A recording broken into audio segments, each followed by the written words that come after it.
All right, so today's video is actually kind of exciting. I went through and recorded it already. The new patch is coming to the game here pretty soon. We've got new Doom Tower bosses. We've got new gear. But also, what I talk in particular about is the clan versus clan system, because they're doing something really cool in the clan versus clan system by implementing a lot of these changes. And I think that they're setting up for some future things. So we're going to talk about that. Hit a like on this video to help me out, guys. Subscribe if you're new to the channel, and let's get going. All right, 100% we get an insane legendary right now on the free-to-play, right here, just to change the...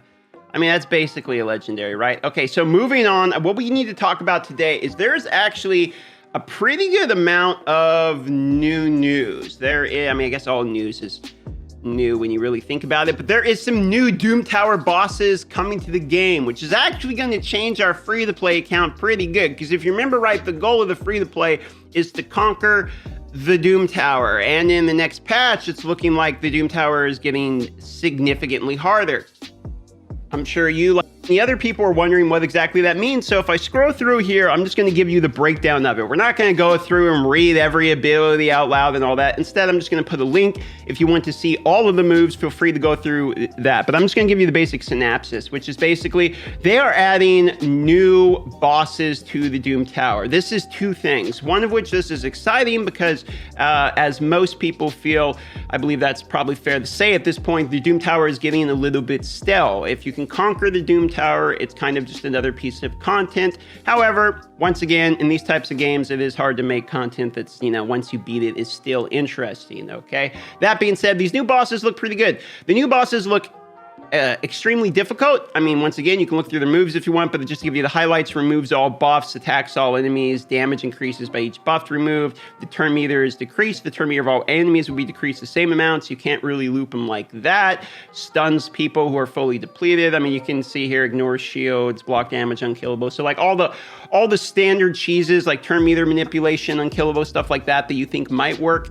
probably not going to work as well. So they're a little bit difficult. However, when you beat it, you're going to get the Guardian set. Guardian set's pretty cool because it converts 10% of all the damage you take into health, basically. So it's going to heal you by 10% of that person's max HP every time, but also absorbs 10% of the damage they do. So to explain that better, removes 10% of the damage you do, heal 10% of the max HP. I guess is the better way to put that. You look through here, keep going.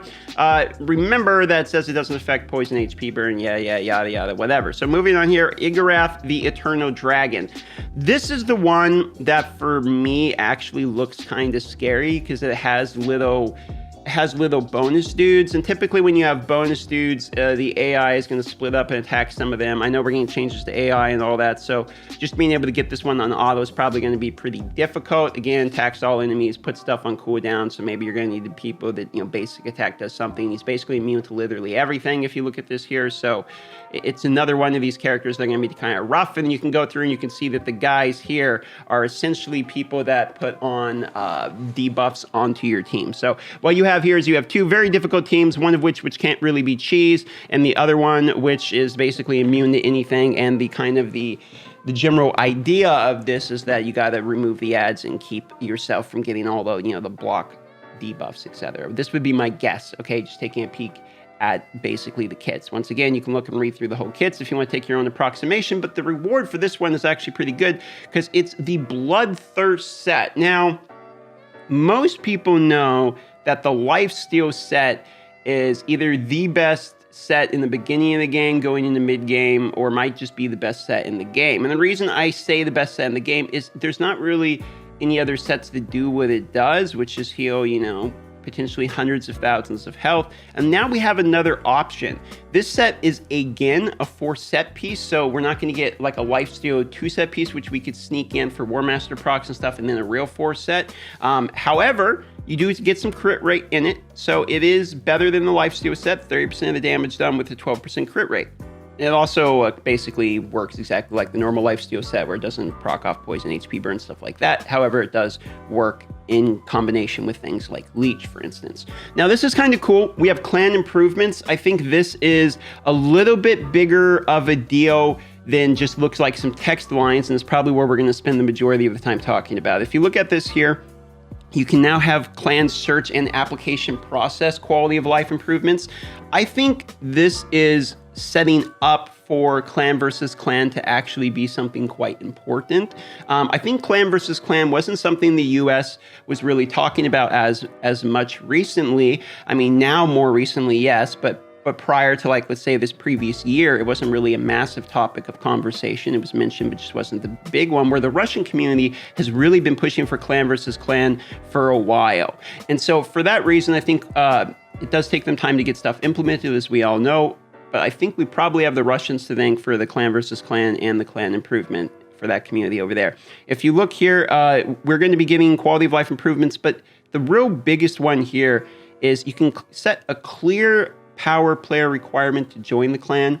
This is really nice. Star Wars Galaxy of Heroes, for instance, you can say what your minimum GP requirement is, but you can't set it. So that's even a one-up on that system. So just the clans will be able to display based on players' power, meaning they can go through a list of, like, you should join this people or this people. Again, Star Wars Galaxy of Heroes has this system and is, again, displayed upon their players' power and if they fit the requirements. So I think that this is another amazing addition. These might seem like real basic things, but these are actually what, in my opinion, would be referred to originally as infrastructure upgrades, which is something that one of my longtime supporters, he was a huge, massive crack in this game.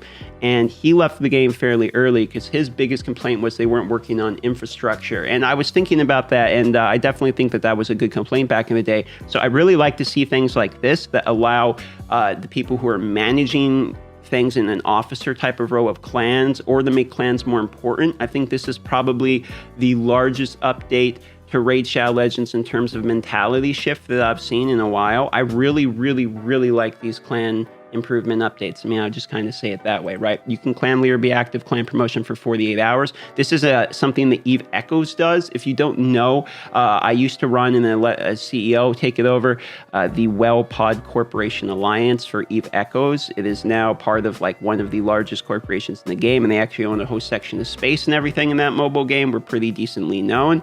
And part of what you can do in the Eve Echoes community is, since corporations are such a big deal and alliances are like thousands of people, you can put out promotions or even take out, like, digital billboards in the game to get promotions that way. So I think the fact that you can do clan promotions once per 7 days to get your clan out there and get seen is a really big deal. And people like me are probably going to start working on our main accounts again and start working on the clan promotions and stuff, etc. Here we go.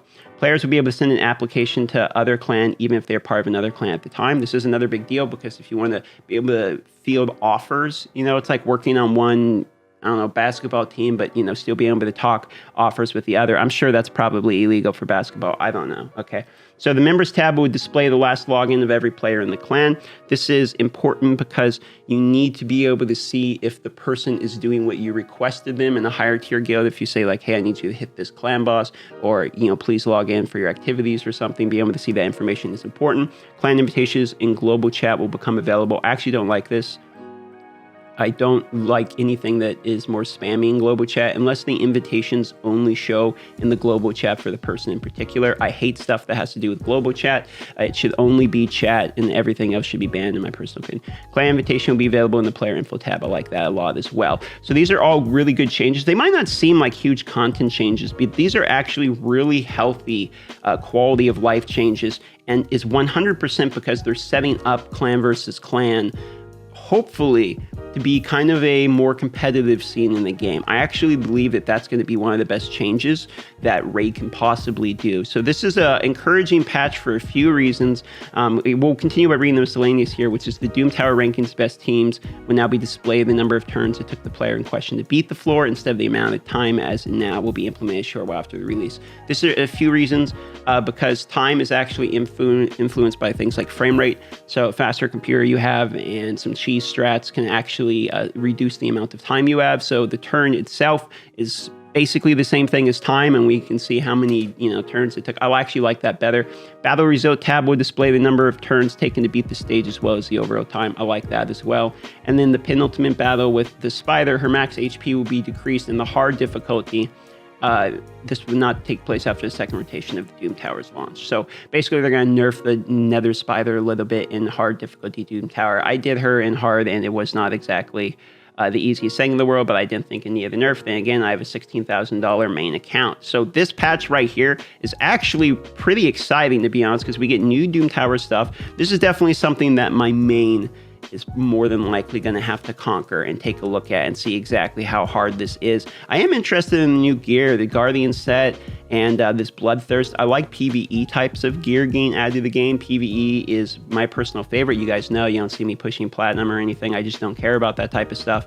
But I'm a huge fan of PvE, and this is a PvE influenced set. And, you know, kind of the 10% damage back to healing 2 could potentially PvE as well.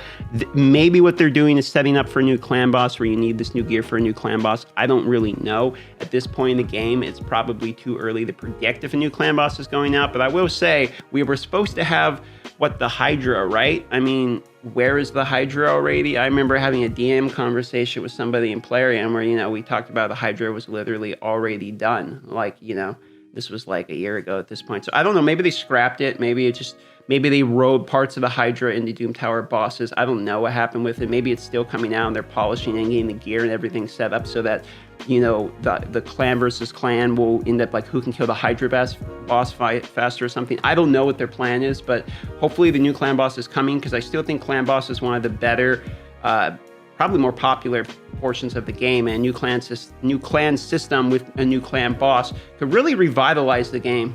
Look here, basically the lifesteal that I still use is that login lifesteal gear. I mean, the 4-star, you know, the 5-star pieces and the 4-star pieces that you get with the login, except the shield.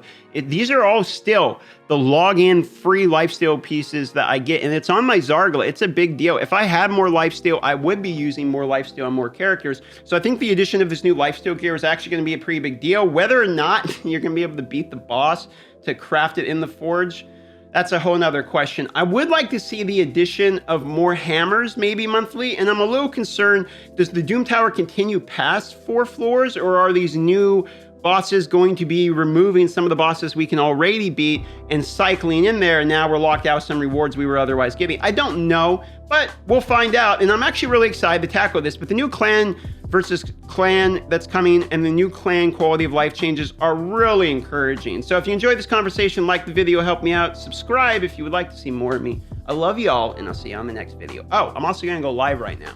So if you want to see me live and, you know, piano, you know, whatever, I mean, that's what I'm gonna do now.